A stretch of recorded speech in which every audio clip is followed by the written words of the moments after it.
पावसाळा सुरू झाला की मार्केटमध्ये आपल्याला पाहिजे तशा भाज्या मिळत नाही आणि मग आपल्याला येते ती सुक्या मच्छीची आठवण. नमस्कार, मी अंकिताच रेसिपी मराठीमध्ये तुमचं खूप खूप स्वागत आहे.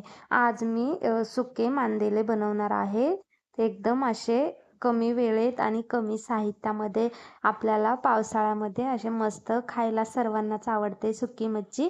चला झटपट रेसिपीला सुरुवात करूया. इथे मी 3 कांदे घेतले तसे उभे कट करून, 2 टोमॅटो, लसूण, मांदेली, कढीपत्ता, कोथिंबीर, कोकम, मीठ, लाल तिखट, हळद, धना पावडर आणि आपला घरगुती मसाला घेतलाय, काळा मसाला. चला आता आपण मस्त अशी भाजी बनवायला सुरुवात करूया.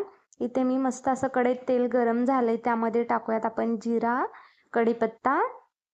कढीपत्ता छान तडतडला की मग टाकूया आपण लसूण पण आपण छान मस्त परतून घेऊयात. आणि आता आपण टाकणार आहोत कांदा.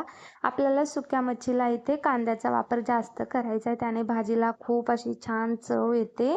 आता कांदा आपल्याला इथे लालसर रंगावरती असा परतून घ्यायचा आहे.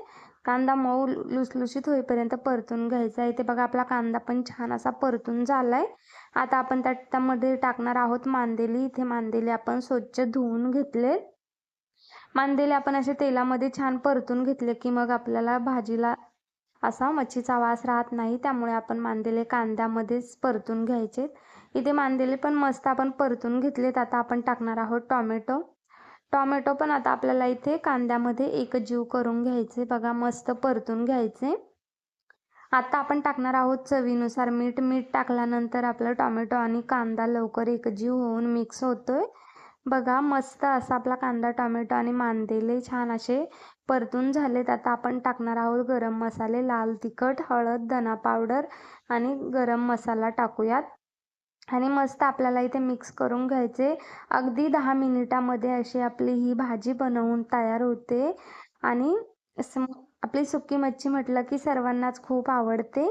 सर्व मसाले आपण इथे मस्त मिक्स करून घेतलेत. आता आपण इथे छोटा अर्धा ग्लास पाणी घालणार आहोत आणि आपल्याला भाजी सुकी बनवायची, त्यामुळे आपण इथे पाण्याचा वापर कमीच केलाय. आणि मस्त मिक्स करून आता आपण इथे 5 मिनिटासाठी असं झाकण ठेवून इथे आपली भाजी शिजवून घेणार आहोत. आपण इथे टाकणार आहोत कोकम टाकूयात आणि भाजीवरती आपण इथे झाकण ठेवूयात. आणि मस्त 5 मिनिटे आपल्याला इथे भाजी शिजवून घ्यायची. बघा 5 मिनिट झालेत आणि आपण झाकण पण काढूयात. बघा भाजी एकदम छान अशी मस्त आपली इथे तयार आहे. एकदा आपण पुन्हा चमच्याने मस्त अशी मिक्स करून घ्यायचे. आणि आता आपण त्यामध्ये टाकूयात बारीक केलेली कोथिंबीर. कोथिंबीर ही आपली ऑप्शनला आहे, तुम्ही नाही टाकली तरीही चालेल. इथे आपली सुक्या मांदेल्याची भाजी बनवून तयार आहे.